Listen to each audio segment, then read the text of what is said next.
Bugun ushbu Greenlit mahsulotini sizlarga obzor qilib ko'rsataman.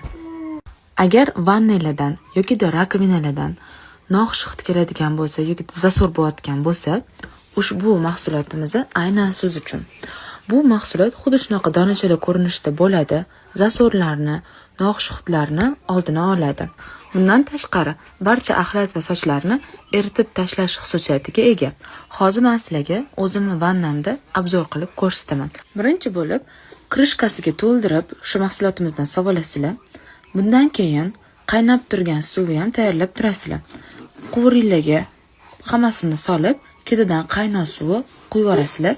Bundan keyin taxminan 1-2 soat temay turasizlar. Suv ham quyilmasin. O'shanda hammasini o'tida tozalab tushadi va quvurlardagi barcha noxush hidlar hamda zasorlar birpasda yo'q bo'ladi. Sizlarga ham ishlatib ko'rishni tavsiya qilaman.